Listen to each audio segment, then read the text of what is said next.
दुनिया में rarest of rare होता है कि आपकी लड़ाई लड़ने के लिए कोई आ रहा है। मतलब पूरी तौर पर अगर आप देखें रशिया के अंदर नॉर्थ कोरिया ने अपने ट्रुप्स भेजे, बट इसका मतलब ये नहीं है कि पूरी की पूरी लड़ाई उन्होंने लड़ी। एक बहुत ही कम संख्या में उन्होंने भेजना कोई मना नहीं करता। नेटो जब भी फाइट करता है, चलिए वहां से कुछ ट्रुप्स आते हैं, बट ये उनका एक अलायंस का मामला है। बट इंडिविजुअली मुझे नहीं लगता कि आपके यहाँ कोई बहुत अच्छा ऐसा कोई प्रेसिडेंस होगा कि दूसरों की लड़ाई में आप बीच में आए। पाकिस्तान का अगर न्यूक्लियर बॉम्ब हर जगह इस्लामिक बॉम्ब की तरह आ भी जाता है बातचीत में, बोलने में, कहने के लिए, उसका मतलब कोई खास नहीं है। पाकिस्तान की स्ट्रैटेजिक लोकेशन यूएस के एडवांटेज में है, ईरान के एडवांटेज में नहीं है। एक बात, आपके और ईरान के बीच में आपको भी याद है पिछले 1 साल में 2 बार आप लोगों ने हवाई जहाज से एक दूसरे के इलाके पे बमबारी भी कर ली है। सो ऐसा नहीं है कि बिल्कुल बहुत तगड़ा। और जिसके साथ आपका तगड़ा रिलेशन है, सऊदी, क्योंकि ये वाली मीटिंग सऊदी भी अटेंड कर रहे हैं, नहीं कर रहे हैं जो भी है, लेकिन करने की पूरी उम्मीद लगाई जा रही है। सऊदी के साथ तो आपका वो डिफेंस पैक्ट भी है, डिफेंस पैक्ट, और आपके सामने आपके कई स्पीकर्स ने हमारे नेशनल टीवी पर बोला है कि अब हमारे ऊपर कोई अटैक हुआ तो वो सऊदी के ऊपर अटैक माना जाएगा, और अगर सऊदी पर हुआ तो हम देख लेंगे। तो अब वो देख लेने वाला जो मामला है वो आपके सामने है। मुझे नहीं लगता कि पाकिस्तान सिवाय उस न्यूक्लियर पार्ट के अलावा एक बहुत बड़ा रोल अरब कंट्रीज के साथ अदा करता है। एक न्यूक्लियर वाला पार्ट मैं मान सकता हूं कि एज अ वर्ल्ड, बट अपने आप में पाकिस्तान कोई बहुत बड़ी से इसलिए भी नहीं है क्योंकि देखिए आजकल दुनिया में सबसे बड़ी से अगर यूएस और चाइना की है, that is because of the strong economy. एक पैसा, ये लड़ाई में जो पैसा होता है वो भी एक बहुत बड़ा किरदार अदा करता है। तो इसलिए मुझे लगता है कि इस समय एक अच्छा असेसमेंट ये होगा कि अरब कंट्रीज ये डिसाइड ना करें, भगवान ना करे कि वो डिसाइड करें कि हम ईरान के ऊपर पलट वॉर करेंगे। और उसकी रीजनिंग मैं उनको ये देना चाहूंगा ईरान के तरफ से कि जनाब, हमारा एम आपके ऊपर अटैक करना नहीं है, हमारा एम आपके यहाँ पर यूएस के बेसिस पर अटैक करना है। उन बेसिस के साथ कोलेटरल डैमेज में आपके यहाँ पर भी कई बम गिरे हैं, ये हम मान सकते। अगर ये वाला लाइन लेकर चले तो शायद वॉर का जो स्केल है वो अभी जहां है वहां रुक जाए, अदरवाइज वो बढ़ जाएगा। नेक्स्ट इज कि अरब कंट्रीज ये जरूर डिसाइड करें कि वो मिलकर एक अपील कर सकते हैं, जैसा भी है, या डिसाइड कर सकते हैं कि ईरान हॉर्मूज में से उनका ऑयल जाने दे। और ये पहली बार ऐसा नहीं होगा दुनिया में कि हो इस तरह की कोई एग्रीमेंट बने। इवन रशिया और यूक्रेन वॉर में ये कंसेंसस बना था कि रशिया यूक्रेन का जो वीट है, जो अनाज है, उसके एक्सपोर्ट के ऊपर रोक नहीं लगाए, क्योंकि यूक्रेन बहुत बड़ी भारी मात्रा में गेहूं देता है दुनिया को। Otherwise there would have been a crisis on the food side, जो कि इस समय अगर देखा जाए हॉर्मूज अकेला अपने आप में एनर्जी का सोर्स नहीं है जाने आने का। इवन आपकी जो गल्फ कंट्रीज हैं उनके अंदर जो खाना पीना आता है वो भी एक बहुत इंपॉर्टेंट है। जो उनके यहाँ से एल्युमिनियम बाहर जाता है वो भी एक इंपॉर्टेंट आइटम है। ऑलरेडी आप देख रहे हैं कारों के रेट्स पर अफेक्ट आ सकता है, खाने पीने के आइटम्स के ऊपर अफेक्ट आ सकता है, ऐसी कई, इवन फर्टिलाइजर के ऊपर बहुत बड़ा इफेक्ट आ सकता है। फर्टिलाइजर अगर इफेक्ट होगा तो जायज बात है कि खाद्य पदार्थ जो है वो इफेक्ट होंगे। सो अपने आप में एक अच्छी चीज सिर्फ यही सोची जा सकती है कि yes, better sense should prevail and ये कंट्रीज एक अपील कर पाए, यूएस को भी अपील कर पाए, क्योंकि यूएस उनके यहाँ बेसिस पर अगर है तो कहीं ना कहीं यूएस को उनकी भी सुननी चाहिए। बट अपने आप में अब जो 2 चीजें निकल कर आ रही हैं जो पॉसिबिलिटी में है, एक है हॉर्मूज, दूसरा है क्या वो कंट्रीज वापस ईरान पर अटैक करेंगी या नहीं करेंगी, और तीसरा क्या वो यूएस को इसमें फर्दर रोक पाएंगी या नहीं। उम्मीद कम जरूर है, लेकिन कहते हैं ना, उम्मीद पे ही दुनिया चल रही है। बिल्कुल ऐसा ही है।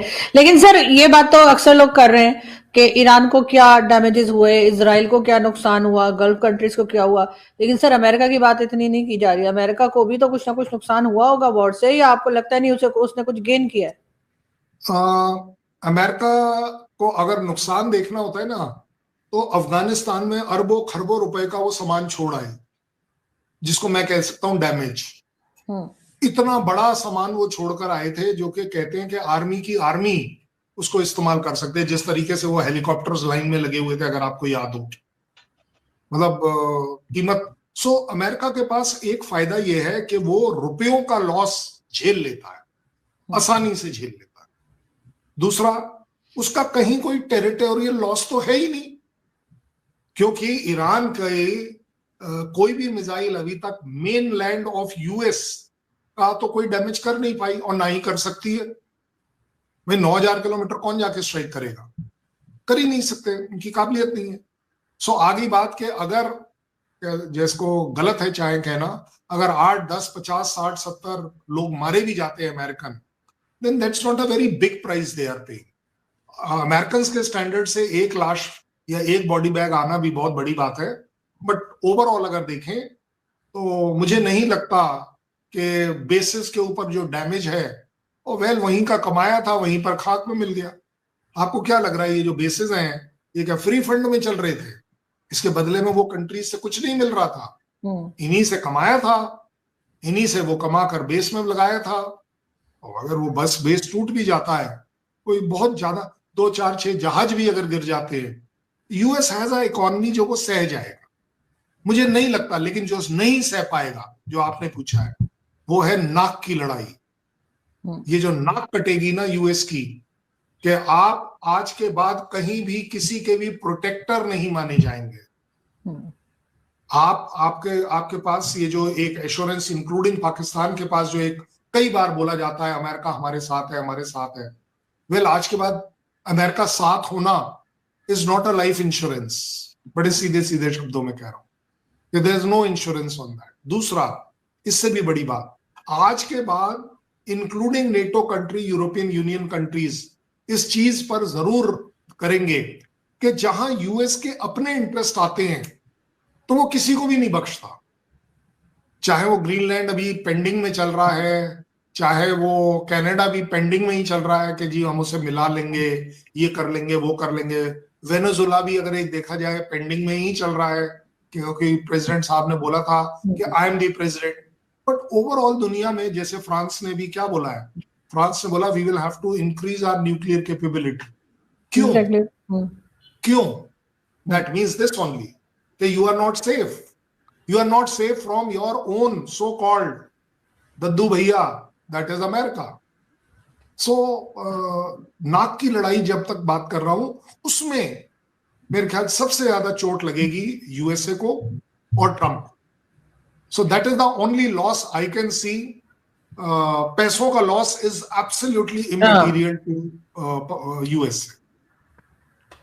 बिल्कुल ऐसा ही सर। ऐसे सर देखा जाए तो नाक तो उनकी वैसे कट चुकी है अमेरिका की, क्योंकि इनको उम्मीद नहीं थी कि ईरान ऐसे रिस्पांस करेगा। ये ईरान को बहुत ही कमजोर और छोटी कंट्री मान के गए थे, लेकिन ईरान ने जो किया उस पे दुनिया हैरान रह गई सर, सिर्फ अमेरिका ही नहीं, मतलब इसमें कोई शक नहीं है, इसमें कोई शक नहीं है कि दुनिया ना केवल इस बात पर हैरान रह गई कि ईरान ने स्टैंड लिया खमेनी के मरने के बाद, वो 50-60 टॉप लीडर्स मरने के बाद, उसके बावजूद वो सिस्टम उसका काम कर रहा है, जिसको हमारी लैंग्वेज में कहते हैं mosaic command and control system. के आपके ऊपर देखने की कोई जरूरत नहीं है कि कोई ऑर्डर आएगा, आपको ऑब्जेक्टिव ऑलरेडी पता है, आप उसके लिए काम करिए। वो एक बहुत बड़ी बात है। और मैं तो ये भी कहूंगा कि आज के बाद यूएस और स्पेशली ट्रंप के लिए बड़ी तकलीफ है अपने मिड टर्म में वो प्रूव कर पाए रिपब्लिकन्स को, डेमोक्रेट को, अपनी आवाम को, आपने क्या पाया इस लड़ाई में, क्या पाया। इसमें आप फिर से एक्सपोज हो रहे हैं कि इराक में यूएस का कहना था न्यूक्लियर, बायोलॉजिकल, केमिकल बॉम्ब्स है, इसके लिए हम गए हैं। फाइनली ना तो मिले, और फिर आपको डिक्लेयर भी करना पड़ा जो एलाइज थे कि जनाब ये गलत था, यहां पर कोई बॉम्ब्स। ये बात निकल कर आई, तो यहां पर भी निकल कर आ रही है कि सिवाय वो 300-400 किलो यूरेनियम 60% एनरिचमेंट के अलावा आज की तारीख में या तो हमें IAEA को बिलीव करना चाहिए या नहीं करना चाहिए।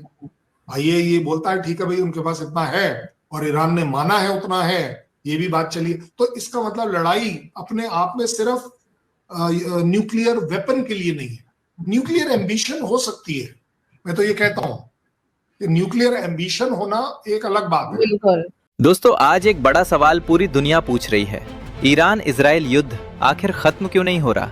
पाकिस्तानी पत्रकार परेशान हैं, कह रहे हैं ना चीन कुछ कर रहा है ना भारत। ट्रंप सिर्फ बोल रहे हैं, लेकिन युद्ध रुक क्यों नहीं रहा? लेकिन यहीं पर आता है असली रियलिटी चेक। कर्नल शैलेंद्र ने जो कहा वही असली सच है। पाकिस्तान भी तो रोज बोलता है, लेकिन क्या उसने अपनी सेना भेजी? यही है पूरी दुनिया की राजनीति का खेल। देखो, ये युद्ध सिर्फ दो देशों का नहीं है, ये पावर, ऑयल और ग्लोबल कंट्रोल का खेल है।